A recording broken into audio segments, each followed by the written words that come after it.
계속 이어서, 자, 원소의 주기적 성질. 자, 이것만 봐도 일단 알겠죠? 우리 주기라는 걸 배웠으니까.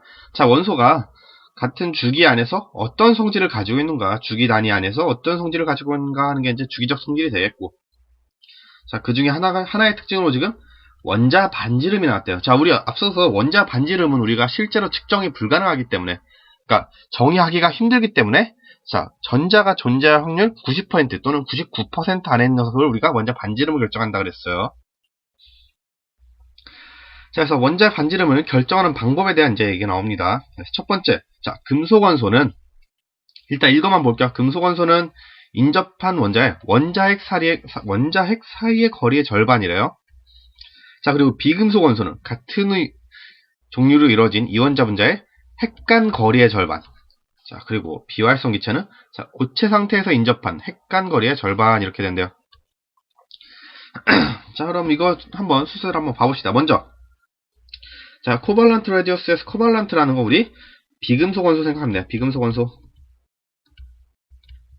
그래서 지금 Cl2 염소 기체가 지금 예시로 나와 있는데요. 자, 같은 종류로 이루어진 이원자 분자 Cl2니까 Cl 두 개로 이루어진 이원자 분자 맞죠? 이렇게 했을 때, 자, 원자핵이 두 개가 있으면 얘네들의 핵간 거리의 절반. 이만큼이 Cl의 반지름이, 원소의 반지름이 된다는 거예요. 그죠? 자, 비금속 원소는 그래서 이렇게 핵간 거리의 절반이 되고, 자, 그 다음에 메탈릭 레디우스 하면 메탈릭이니까 당연히 금속 원소겠죠. 금속 원소. 금속 원소. 자, 금속 원소의 반지름은 어떻게 한다? 자, 인접한 원자핵 사이 그 거리의 절반. 자, 이렇게 규칙 있게 배열이 되어 있다고 하면은, 자, 인접한 원자핵 거리의 절반. 결국 보면은 다 원자핵 사이의 거리의 절반을 얘기해요. 그래서 이렇게 인접해 있을 때 원자핵 사이 거리의 절반이 금속 원소의 반지름이 되고 이만큼의 반지름이겠죠. 그럼 마지막 비활성 기체일 경우에는, 자, 얘가 이제 비활성 기체에 대한 얘기인데, 자, 지금 아르곤을 예로 들었네. 얘는 아르곤 고체 상태.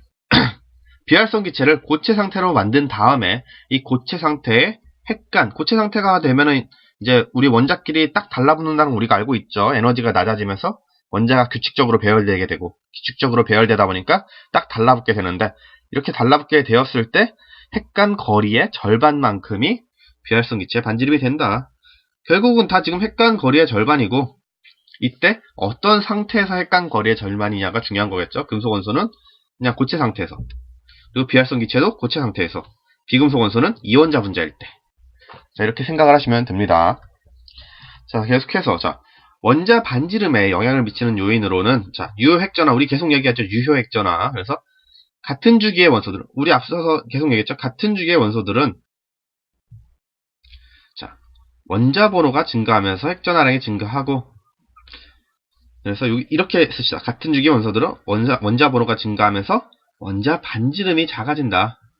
왜냐하면 유효핵전화가 커지니까. 같은 주기의 원소들은 원자 번호가 증가하면 유효핵전화가 커진다 그랬죠. 유효핵전화가 크다는 건 뭐예요?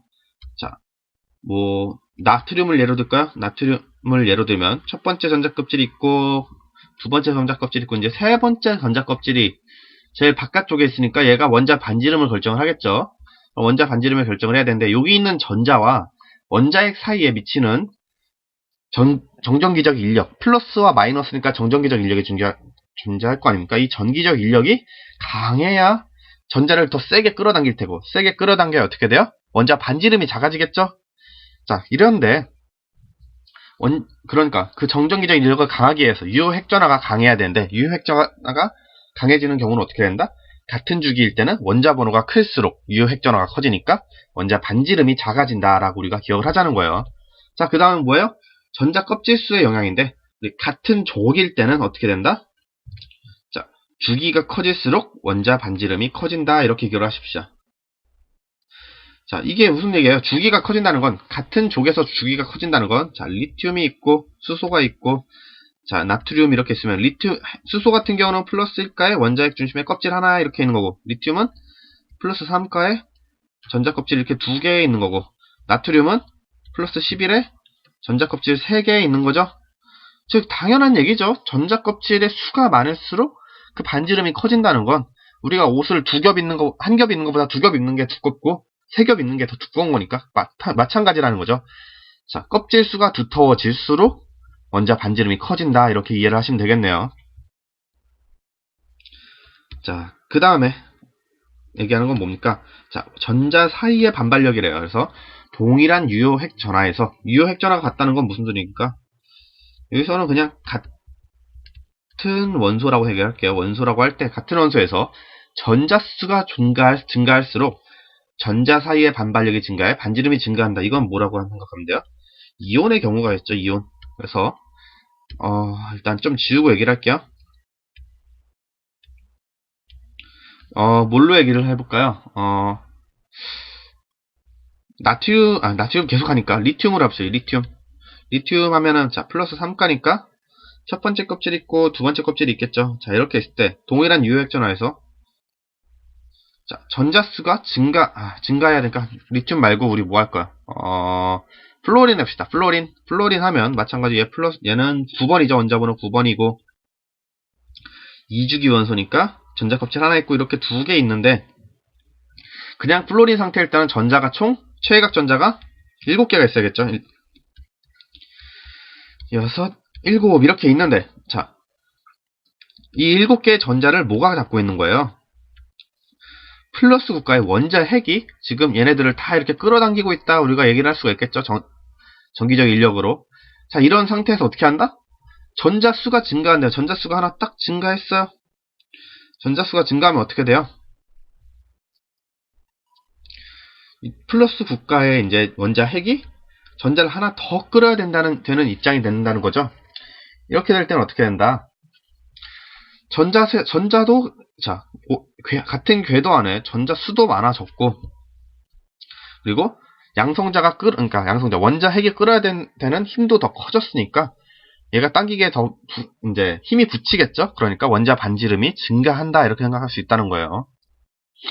전자 사이의 반발력도 증가를 하죠?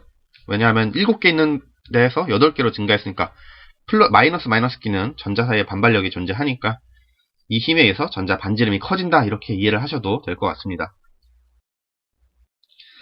자, 세 번째는 이제 원자 반지름의 주기성인데, 얘는 지금 너무 그래프 작으니까 좀 크게 놓고 얘기를 할게요. 좀 지우고, 자, 크게 한번 놓고 얘기를 하면, 자, 우리 주기적 성질을 보는 거니까 주기 단위로 한번 나눠봅시다. 자, 수소, 헬륨 여기까지가 1주기고요. 자, 그리고 리튬부터 네온까지가 2주기고요.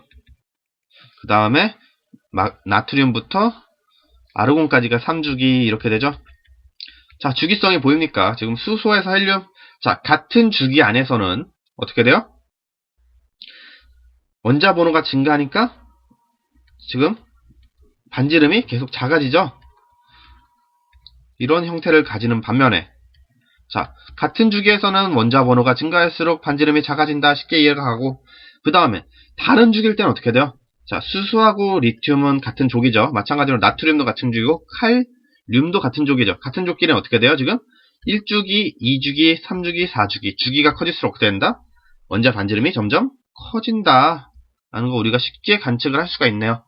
자, 이걸 통해서 우리 이제 볼 수 있죠. 자, 일단 헬륨에서 리튬 갈 때 갑자기 급격히 증가한다. 이건 왜 그런다? 전자 껍질이 하나였다가 2개가 되고, 2개였다 3개가 되고, 3개였다 4개가 되는, 이렇게 주기가 바뀌는 순간에는 일단 원자 반지름이 급격히 증가하는 걸 볼 수가 있고요. 또한 그때부터 다시 원자 번호가 증가할수록 같은 주기에서 이제 양성자의 핵 전하량, 즉 유효 핵 전하가 커지는 거니까 원자 반지름이 다시 감소하다. 다시 또 주기 바뀌면 커지고, 그 다음에 또 감소하고, 주기 바뀌면 커지고, 이런 주기성을 보인다. 그래서 같은 주기에서는 원자 번호가 클수록 반지름이 작고, 같은 족에서는 주기가 클수록 원자 반지름이 커지더라라는 걸 기억을 해주시기 바랍니다.